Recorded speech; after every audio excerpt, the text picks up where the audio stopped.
All good. It's now 12 minutes to 8 o'clock, and such an honor and a privilege to be joined in studio by Nico Kleynhans. Good morning, Nico. Good morning to you and also to the listeners. So, money and emotions are an interesting combination, and I'm looking forward to this conversation because I know it's so easy to get into an emotional state if you look at your bank balance or if you think about how much something costs. And that's true. I am, in fact, what is called a behaviorist. So when finance issues, and when people come to me with finance problems, I know my first problem is not finance. The first problem is how they are reacting to the problem, and that becomes the first block. Yeah, that is a problem. And this was illustrated to me this week, a couple of days ago. Somebody went on a radio station and they claimed to be part of a school that is a non-fee paying school, and Eskom had cut their power, and they were hoping to create a sympathy from listeners. And the person who spoke said that we have 1,500 pupils, winter is coming, and Eskom has cut the power, and now our pupils are going to suffer. And Eskom wants us to pay 40,000 rand for the electricity, and we don't have 40,000 rand. We've got 20, and we've offered them 20, and they're refusing to reconnect our electricity. And we feel our pupils are suffering because of Eskom. So immediately there was uproar, and Eskom looked like the bad boys in this exercise, and it's easy to blame them because we don't like them anyway.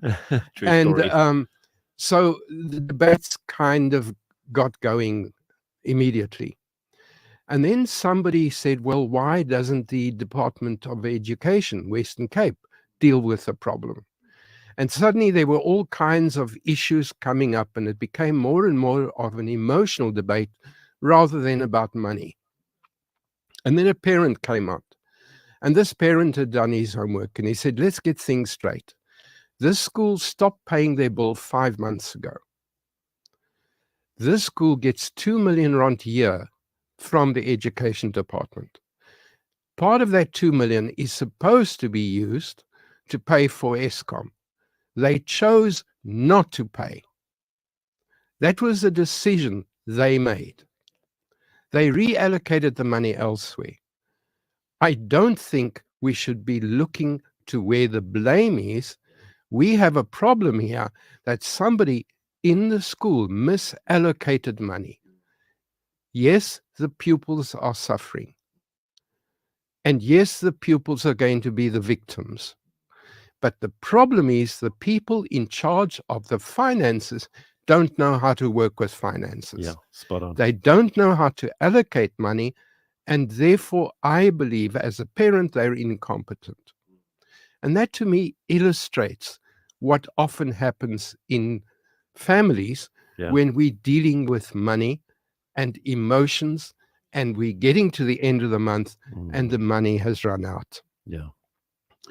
So often people come to me and say, I need you to fix our problem that we're having with money.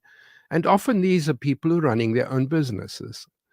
And then I say, well, before I can agree, we need to talk for 30 minutes. And typically, somebody would come to me and they would say, I'm paying too much tax. And I'm saying, okay. So if you're paying too much tax, how much tax did you pay last year? And they say, I've got no idea. So they're paying too much tax, but they don't actually know how much tax they're paying. So I'm saying, okay, you're running a business. So how much taxable income did you declare to SARS? Because then I can work out how much tax you've actually paid. And I say, I don't know.